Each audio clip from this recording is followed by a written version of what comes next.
there's some weird stuff going on. And let's put this on the screen. Norway actually has put its military on a raised alert level in response to the Ukraine war. Now, obviously, the question is why? Why now?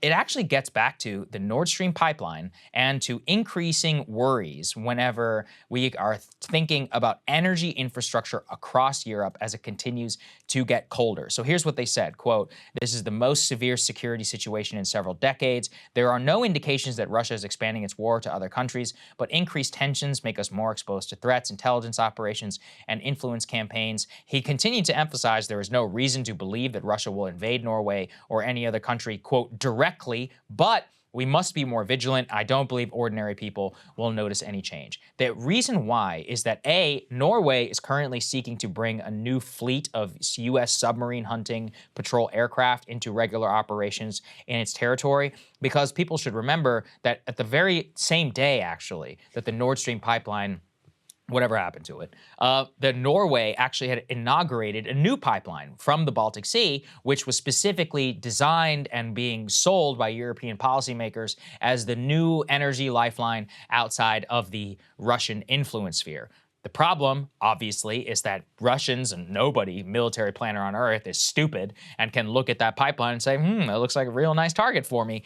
Whomever would want to, sabotage that, change the situation. It's a very, very single point of failure, which could have tremendous consequences. I was reading a very interesting article yesterday. I had talked about, I was like, Europe's probably going to be fine because they do have a lot of natural gas stock, all of that. What my mistake was is I was thinking about it in the current infrastructure. I was not factoring in that if they do lose this pipeline, if they do lose a couple of key pieces of energy infrastructure, you're actually back in the dark ages, effectively. Then you are talking about 30, 40% cuts across the board. So the issue across Norway and a lot of this area is they are home to a significant oil and gas infrastructure, which is not just powering them, but powering the entire continent. It also comes on the heels of a really weird report out of Finnish media. Let's put this up there on the screen. Thought that we owed it all of you to discuss it, which is that nuclear weapons could be, and I want to emphasize,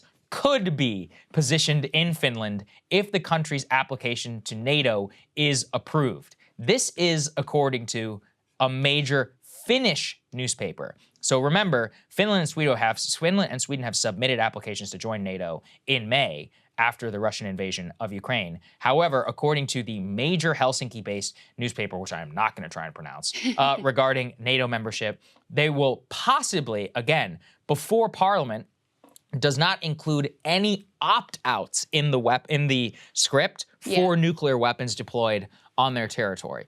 The assumption is basically if you're in NATO, you're accepting this, the potential of nuclear weapons being placed on your territory, and they did not say that we don't want that. It hasn't been part of their negotiation. So there are no restrictions right now also on establishing NATO bases in the country. So you could read this two ways, which is one, you could say they're keeping the door open for the immediate term. Two, which is they'd be fools to rule it out.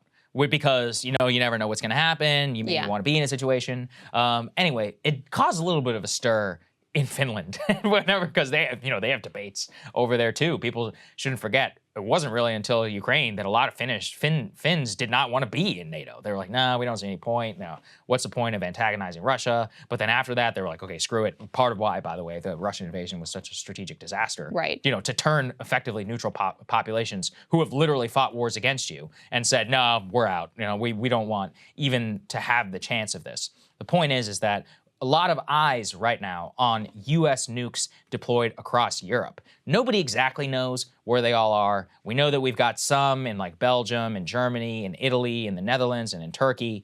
We don't know whether we are still considering what the Polish prime minister had asked for, which is he wanted nuclear weapons directly in his country. The Finns, I guess, keeping the door open.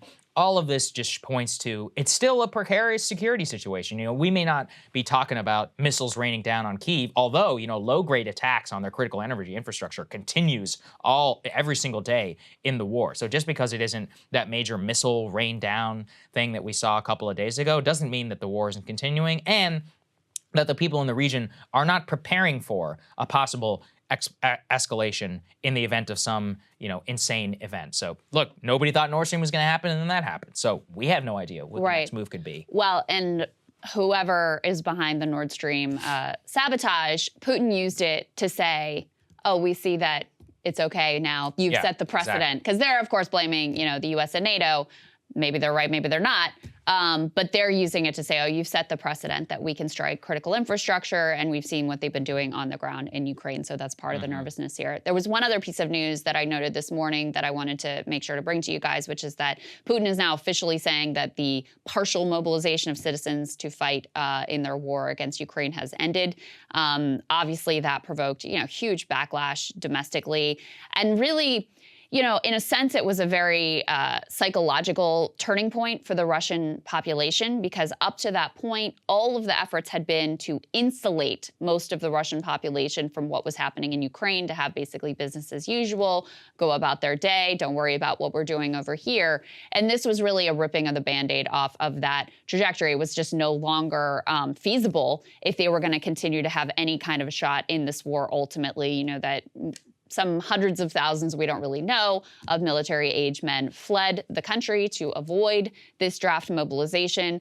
There's no guarantees that this will be the end or that they won't do another draft, but at least for now, what he is saying is that the partial mobilization has been completed. Yeah, makes sense. Cable news is ripping us apart, dividing the country, making it impossible to function as a society, and making it impossible to know just what is true and what is false. But the good news is they are failing and they know it. That is why we're building something new, a new mainstream, a healthier one, something more trustworthy, something that we are going to need in one of the most pivotal times in American history. We are building up here for the midterms, for the upcoming presidential election, but we need your help. So if you can help us out by becoming a premium member today at breakingpoints.com, we're trying to change America for the better and the entire world. So what are you waiting for, guys? Go to breakingpoints.com and sign up and help us build a new mainstream.